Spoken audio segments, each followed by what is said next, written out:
Hey guys, the Curious Owl here, and today I am doing the I am the reader tag. Now, I have no clear idea who created this tag. The video I found, though, was from Emma Books, so I will leave her video down in the description for you. First question is choose one word that describes being a reader.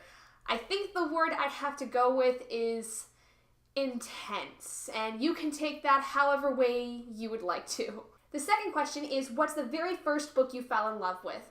This one's a little difficult because I don't remember exactly the first book that I read.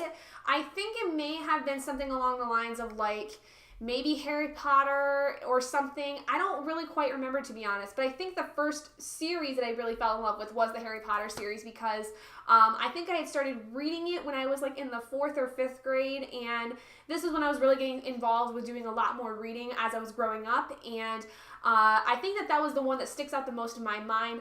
The next question is hardcover or paperback. I think for me, for this one, I would have to go with hardcovers because I think that they're much more durable. I really have a hard time with not destroying my paperback books, and I also have a hard time with dealing with the dust jackets that kind of surround the hardcover books. So I actually prefer hardcovers with no dust jacket just because I think that they're much more durable and they usually last a little bit longer than paperbacks and the dust jackets off of hardcover books. The next question is, how has reading shaped your identity?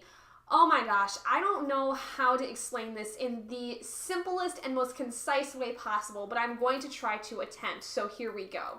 I think the way that reading has really shaped my identity is more so evident to me now as a young adult. I think that, having been a really great reader from a young age and being able to be immersed in stories very easily was something that I think I would love to go back to, because just that pure innocence of getting into some of these books for the first time and understanding these worlds and learning about, the craft of writing and how to do that. It's really shaped me as a writer. It shaped me as a person too, because as I got older and started getting more involved with young adult literature specifically, there was a lot of representation that I was seeing that I had never seen before, or had never even known that there was a lack of representation within things like LGBTQ spectrum or people of color.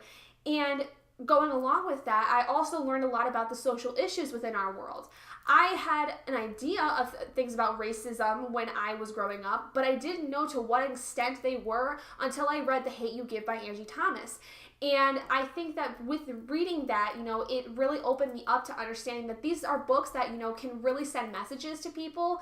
And it's pretty much the biggest reason why I decided to go into editing and publishing young adult novels, is because I want to help push out that material for young adult readers and for young readers in general, because it's so important that we see these things in the medium that is much more consumable, much more easier to get involved with, whereas there's a lot of media right now that makes it all kind of haywire. You don't really know whether or not something is right or wrong because there's the idea of fake news going around, and books just for some reason seem to have a better understanding, like the authors that write them have a better understanding of what is real and what is not. I think mostly the reason it shapes my identity is the fact that, it shaped me as who I am and what I want to be and what I want to do with my life. It's really become a huge part of my everyday life that I can't go a day without talking about some kind of book to somebody, whether it's I recommend it to them or I'm talking to them about a book that I'm invested in. And I think that that's because at a young age, I just became so immersed with stories that I fell in love with them, and it's just carried on throughout my entire life. The next question is, what book do you read when you need to be comforted? I don't think I actually ever have deemed a book something that I would need when I need to be comforted. I have movies for that, and I have a whole video talking about my favorite movies that always make me super happy when I'm feeling upset. So I don't think I really have one for this, but I think they're one that always comes to mind when I think of just one of my series that always just puts me in a really lighthearted mood when I think about it, which is kind of ironic considering the content, is the Beautiful Creatures series by Cami Garcia and Margaret Stohl. There's a reason why I decided to do a full reread of this series on my channel, because it's just one of those series that I fell in love with when I was younger, and every time I think about it, I just get these really warm, fuzzy feelings inside because of the relationship between Ethan and Lena, which I think is like one of the most important aspects and one of the best aspects of this entire story. The next question is, who taught you to be a reader, or did you do it all on your own? Well, of course I didn't do it all on my own. I definitely had help, but I wouldn't be able to tell you who exactly it was. I think there was a lot of people that were involved with it, but I think one of them was definitely my mom and my dad, because they really pushed me to do well with school, so I think that that was a huge part of it. I think also some of the teachers I had in elementary school, I wouldn't be able to tell you which one specifically because it's been so long that I don't even remember when was the first moment that I really got invested with reading. But I want to say it was somewhere in the ballpark of like 4th to 5th grade, but I wouldn't be able to tell you who really was the person that got me invested with it. But I know for a fact it wasn't just me. There was somebody out there that really pushed me to read, but the only people I can really think of off the top of my head are definitely influences from my mom and my dad. The next question is, describe your dream reading lounge. This one I think is pretty synonymous with a lot of people. I really want the Beast's library from Beauty and the Beast. I mean, come on, can I just please have that? I just need that. That's like the perfect thing. I would love to have a huge fireplace also within my library. I would really like to have that really nice cozy corner with that, a couple big chairs or, love seats or couches or whatever. Really just some comfortable seating there and, blankets everywhere. There's a blanket for every person that comes into that library that they can use. And I think also just having, just a nice little coffee or tea area in there, because I think that, coffee and tea are things that just go really, really well with books, tea especially. But also, anything else that really, most readers would want is like really cool knickknacks and things of that nature, like around the room for different fandoms and posters and stickers and all that stuff. Like I would really like everything to be in that library.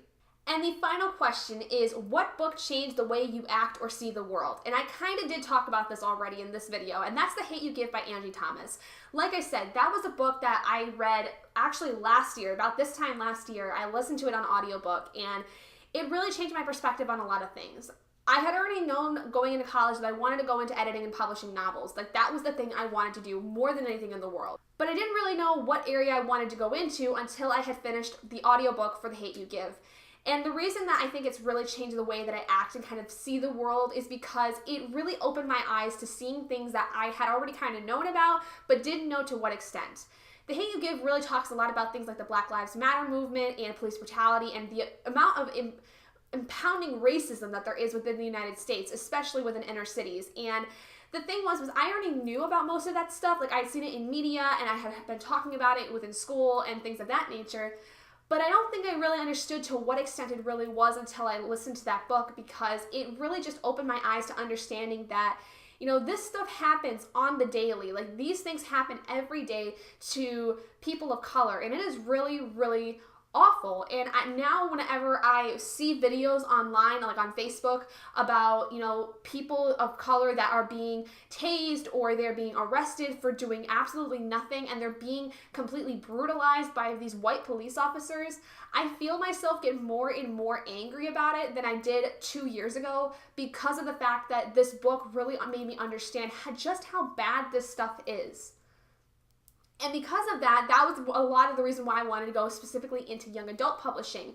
When I got through that book, I realized that young adult is something that is really, really impactful and really has the ability to spread messages that are needed to be spread within the young adult community. Like there's so much that can be learned from different novels within young adult because of the fact that they are usually written by authors of color or women, or just minority groups that are trying to spread a message about their minority group, or the fact that their minority group does not get enough representation, that it's important to continue to push out those messages. Same thing for stories that include LGBTQ characters. It is important to have that representation, I've realized, because of the fact that they're so underrepresented in mainstream media, and they are so underrepresented in a lot of adult literature. So there you guys go. Those are all the questions for the I Am the Reader tag. If you would like to do this yourselves, please feel free to. I will leave the questions down in the description below for you guys.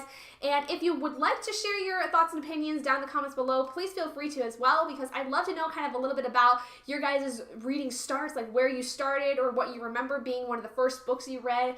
I definitely think one of my first books had to have been the Harry Potter series, because I remember vividly reading Order of the Phoenix when I was on vacation one time when I was like 10, and I got really sick during that trip, and so I remember vividly reading that one specifically for some reason. But Yeah, so if you guys did enjoy this video, please do give it a big thumbs up. And if you're not already and you'd like to be, hit that button down below and subscribe to become an owlet in our flock. And I will see all of you guys in my next video. Bye, guys!